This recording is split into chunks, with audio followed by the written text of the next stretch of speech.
So I watched Vinegar Syndrome's release of The Dark Half, and this is a George A. Romero directed and written film, but it is based off of a Stephen King story. So the story itself is interesting and pretty good. It's just that the execution of the film itself isn't the best. Now, from what I know, Romero also did not have a very good time with making this film because of the studio he was working with, having a larger budget, who he was kind of forced to work with, that type of stuff. But there is some good stuff with the film. My biggest issue is the pacing is not great on this one. I like where they go with the story about, as it's called The Dark Half. It's basically about this guy who's a writer who ends up having kind of two halves. He had a pseudonym that he was writing under, who was writing kind of more violent and extreme books, and he decides to like kill that character off.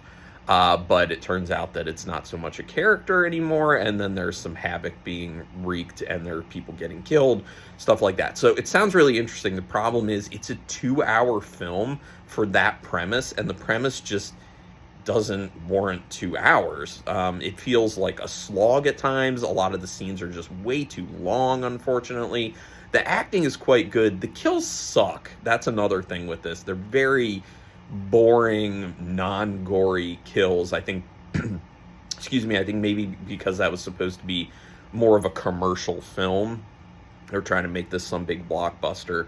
And I think it did at the theaters, but there's some cool visuals in this. Romero was a pretty solid director, but it's an interesting watch if you've never seen it before. I had already seen it before watching this 4K release of it, and I think I appreciated it a little bit more with this 4K, but I still don't love the film itself. It's not terrible.